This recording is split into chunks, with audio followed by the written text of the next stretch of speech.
আসসালামু আলাইকুম এভরিওয়ান। হঠাৎ করেই প্ল্যানিং করলাম নানি বাড়ি যাব। এক রাতের মধ্যেই সব প্ল্যানিং গোছগাছ করে রওনা হয়ে গেলাম।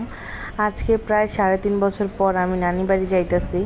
তো যাওয়ার সময় যেহেতু বুড়িগঙ্গা নদীর উপর দিয়ে ট্রলার দিয়েই যেতে হয়, একটা জিনিস খারাপ লাগলো যে ট্রলারে মাত্র 4জন মানুষ ছিল। 4জন মানুষ নিয়েই কিন্তু ট্রলার রওনা দিল।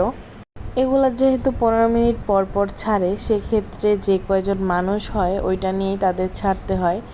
এখন পুরা ভরা মৌসুম, পুরা নদী একেবারে পানিতে ভরপুর। এই সময় কিন্তু বুড়িগঙ্গা নদী দেখতে খুবই সুন্দর লাগে। মানে নদীর দৃশ্যটা একেবারেই দেখার মতো। যখন পরন্ত বিকাল হয়ে যায় এত সুন্দর লাগে। আর আমরা প্রায় প্রতি বছরই নদীতে নৌকা নিয়ে ঘুরি। তো অনেক ভালোই একটা ফিলিংস।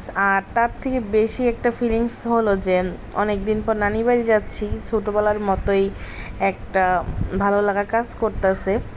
আজকে গাজীপুর যাওয়ার সময় আমরা ট্রেনে করেই যাচ্ছিলাম। তো এই কারণে হামিম আর আনাস অনেক খুশি ছিল, কারণ হামিম অনেক আগে ট্রেন দেখেছিল, আনাস কখনোই ট্রেন দেখেনি। ওরা অনেক খুশি ছিল, অনেক দৌড়াদৌড়ি করছিল। আর আমরা ট্রেন ছাড়ার প্রায় 1 ঘন্টা আগে ওখানে ছিলাম। তো ট্রেন আসার পর আমরা ওইখানে আইসক্রিম খেলাম। ছোটোবেলার সেই আইসক্রিমগুলো একদম মনে হয় রং দিয়ে ভরা রাখছে। এগুলাকে 3 টাকা পিস ছিল, এখন 10 টাকা হয়ে গেছে। এই যে যাওয়ার সময় টুনটুনির সাথে দেখা হয়েছিল, বাচ্চাটা কিন্তু অনেক কিউট। তো এরই মধ্যে আমাদের ট্রেন ছেড়ে দিয়েছে। এটাতে কিন্তু হামিম অনেক খুশি ছিল।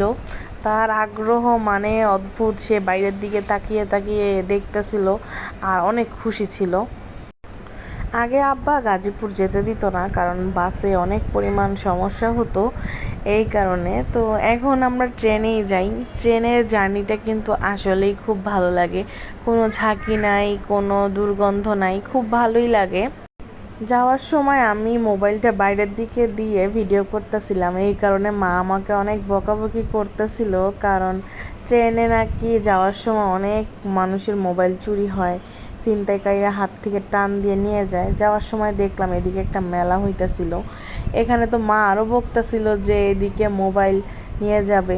এরপরে আমরা একটা স্টেশনে থামলাম কিছুক্ষণ, এরপর আবার ট্রেনটা ছেড়ে দিল। এরই মধ্যে এত সুন্দর একটা ঝিরিঝিরি বৃষ্টি শুরু হয়েছে, অথচ তখন কিন্তু ঢাকায় কোনো বৃষ্টি হয় নাই। তো বৃষ্টির এক পর্যায়ে আমরা ট্রেনের জানালা লাগাই দেই।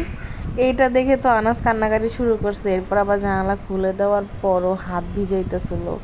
মানে একটা অসাধারণ ফিলিংস, কারণ ঢাকা শহরে তো এরকম আর বৃষ্টি ধরা হয় না। এরপর আবার চানাচুর মামা আসলো, এরপর আমরা চানাচুর খেলাম।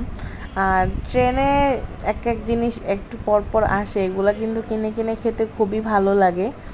এরপর আমরা আরও একটা স্টেশনে থামলাম, এটা যেহেতু লোকাল, জায়গায় জায়গায় থামে। অনেক সুন্দর সুন্দর ভিউ দেখতে দেখতে আমরা পৌঁছে গিয়েছি আমাদের কাঙ্ক্ষিত গন্তব্যে। এখান থেকে আমরা ট্রেনের রাস্তা দিয়ে হেঁটে হেঁটে যাচ্ছিলাম গাড়ির জন্য। এই ফিলিংসটা কিন্তু অন্যরকম। আমি কবে এখানে হেঁটেছি আমার মনে নেই। এরপরে অনেক বৃষ্টি, গাড়ি পাচ্ছিলাম না।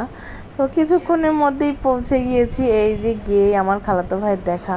নানি বাড়ি আসছি, এবার শুরু হবে বন জঙ্গলে ঘোরাঘুরি। ভিডিওটা আপনাদের কাছে কেমন লাগলো অবশ্যই কমেন্ট করে জানাবেন, আর তার সাথে একটা লাইক আর শেয়ার করে দিবেন। আসসালামু আলাইকুম, সবাই ভালো থাকবেন।